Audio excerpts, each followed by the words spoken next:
ನಮಸ್ಕಾರ. ರಾರಾವಿಯಿಂದ ಒಂದು ಆತಂಕಕಾರಿ ವರದಿ. ರಾರಾವಿ ಗ್ರಾಮದ ಎಸ್‌ಡಬ್ಲ್ಯೂಎಸ್ ಶಾಲೆಯಲ್ಲಿ ಮೂಲಭೂತ ಸೌಕರ್ಯಗಳ ಕೊರತೆ ತೀವ್ರವಾಗಿ ಕಂಡುಬಂದಿದ್ದು, ವಿದ್ಯಾರ್ಥಿಗಳ ಆರೋಗ್ಯ ಮತ್ತು ಸುರಕ್ಷತೆಯ ಬಗ್ಗೆ ಪೋಷಕರಲ್ಲಿ ಆತಂಕ ಹೆಚ್ಚಾಗಿದೆ. ಸ್ಥಳ ಪರಿಶೀಲನೆಯ ವೇಳೆ ಹಲವು ಗಂಭೀರ ಸಮಸ್ಯೆಗಳು ಬೆಳಕಿಗೆ ಬಂದಿವೆ. ಮಳೆಗಾಲ ಆರಂಭವಾದರೆ ಸೂಕ್ತ ಚರಂಡಿ ವ್ಯವಸ್ಥೆ ಇಲ್ಲದ ಕಾರಣ ಶಾಲೆಯ ಮೈದಾನದಿಂದ ಹಿಡಿದು ತರಗತಿ ಕೊಠಡಿಗಳ ಬಾಗಿಲಿನವರೆಗೂ ಮಳೆ ನೀರು ನಿಲ್ಲುತ್ತಿದೆ. ಇದರಿಂದ ವಿದ್ಯಾರ್ಥಿಗಳು ಶಾಲೆಗೆ ತೆರಳಲು ಮತ್ತು ತರಗತಿಗಳಿಗೆ ಪ್ರವೇಶಿಸಲು ಸಾಕಷ್ಟು ತೊಂದರೆ ಅನುಭವಿಸುತ್ತಿದ್ದಾರೆ.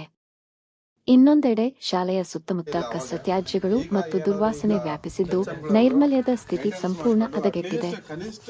ಇಂತಹ ವಾತಾವರಣದಲ್ಲಿ ಪುಟ್ಟ ಮಕ್ಕಳು ಶಿಕ್ಷಣ ಪಡೆಯುತ್ತಿರುವುದು ಆತಂಕಕ್ಕೆ ಕಾರಣವಾಗಿದೆ. ಅತ್ಯಂತ ವಿಷಾದನೀಯ ಸಂಗತಿಯೆಂದರೆ ಎಲ್ಕೆಜಿಯಿಂದ 7ನೇ ತರಗತಿವರೆಗಿನ ವಿದ್ಯಾರ್ಥಿಗಳಿಗೆ ಶಾಲೆಯೊಳಗೆ ಬಳಸಬಹುದಾದ ಶೌಚಾಲಯದ ಸಮರ್ಪಕ ವ್ಯವಸ್ಥೆ ಇಲ್ಲ. ಪರಿಣಾಮವಾಗಿ ಪುಟ್ಟ ಮಕ್ಕಳು ಶೌಚಕ್ಕಾಗಿ ವಾಹನಗಳ ಸಂಚಾರ ಹೆಚ್ಚಿರುವ ಮುಖ್ಯ ರಸ್ತೆಯನ್ನು ದಾಟಿ ಹೊರಗೆ ಹೋಗಬೇಕಾದ ಪರಿಸ್ಥಿತಿ ನಿರ್ಮಾಣವಾಗಿದೆ. ಇದು ಮಕ್ಕಳ ಸುರಕ್ಷತೆಗೆ ದೊಡ್ಡ ಅಪಾಯವನ್ನುಂಟು ಮಾಡುತ್ತಿದೆ. ಇದರ ಜೊತೆಗೆ ಶಾಲೆಯಲ್ಲಿ ವಿದ್ಯಾರ್ಥಿಗಳಿಗೆ ಶುದ್ಧ ಕುಡಿಯುವ ನೀರಿನ ವ್ಯವಸ್ಥೆಯೂ ಇಲ್ಲ ಎಂಬುದು ಪರಿಶೀಲನೆ ವೇಳೆ ತಿಳಿದುಬಂದಿದೆ. ಈ ಎಲ್ಲಾ ಸಮಸ್ಯೆಗಳ ಕುರಿತು ಸಂಬಂಧಪಟ್ಟ ಅಧಿಕಾರಿಗಳು ತಕ್ಷಣ ಗಮನಹರಿಸಿ ವಿದ್ಯಾರ್ಥಿಗಳ ಸುರಕ್ಷತೆ ಹಾಗೂ ಆರೋಗ್ಯವನ್ನು ಕಾಪಾಡಲು ಅಗತ್ಯ ಮೂಲಭೂತ ಸೌಕರ್ಯಗಳನ್ನು ಶೀಘ್ರದಲ್ಲೇ ಕಲ್ಪಿಸಬೇಕೆಂದು ಗ್ರಾಮಸ್ಥರು ಒತ್ತಾಯಿಸಿದ್ದಾರೆ. ರಾರಾವಿಯಿಂದ ವರದಿ. ಧನ್ಯವಾದಗಳು. ರೋಡಿಗೆ ಇವಾಗ ನಾಡ್ಸತ್ಲೆ ರೋಡಿಗೆ ಬಿಡ್ತಾರೆ. ಇದಕ್ಕೂ ಪಾಸ್ ಹೋಗಕ್ಕೆ 5th ಕ್ಲಾಸ್ ಫಸ್ಟ್ ಕ್ಲಾಸ್ 7ನೇ ಕ್ಲಾಸ್ ಎಲ್ಲರೂ ಹೊರಗಡೆ ಹೋಗ್ಬೇಕು.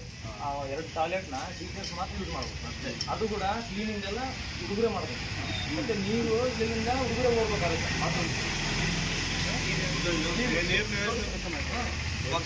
ಮಳೆ ಬಂತಂದ್ರಿಗಿನ ನೋಡ್ರಿ ಕಡೆ ಮಳೆ ಬಂತಂದ್ರಿಗಿನ ಒಂದು ವಾರ ನೀರು ಇಲ್ಲಿ ಪೈಪ್ ಹಾಕ್ಯಾರ ಹೋಗಕ್ಕ ಎಂತ ಕ್ಯಾಂಡ್ ಬೇಕಾದ್ರೆ ಆ ಕಡೆ ದೊಡ್ಡ ಪೈಪ್ ಹಾಕ್ಯಾರ ಆ ಕಡೆ ನೀರು ಕಡಿ ಬಾಂಗ್ ಮಾಡ್ತಾರೆ.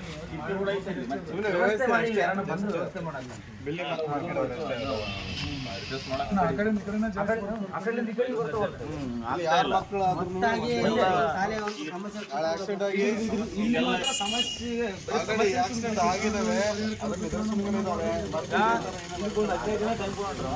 ಏನೇನು ಆಗಿಲ್ಲ ಅಂತಂದ್ರೆ ಬಂದು ಇಲ್ಲಿ ಧರಣಿ ಮಾಡ್ಬೇಕು.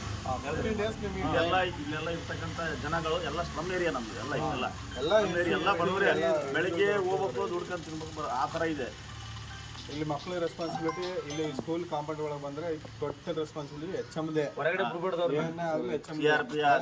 ಇನ್ಸಿಡೆಂಟ್ ಆಯ್ತು ಅಂತ ಹೇಳಿದ್ರೆ ನೀರ HMೇ ಕಾರಣ. ಇದಂತೂ ನೀವು ನೆನ್ಪಿಟ್ಕೊಳ್ಳಿ. ಇದು ಇಷ್ಟು ಹೇಳ್ತೀವಿ. ಒಂದು 15 ದಿನ ನಿಮ್ಗೆ ಟೈಮ್ ಕೊಡ್ತೀವಿ. ಇದು ಸುಧಾರಿಸಲೇಬೇಕಾಗುತ್ತೆ, ಇಲ್ಲಾಂದ್ರೆ ನೀವೇ ಹೊಣೆಗಾರ ಆಗ್ತೀರಿ.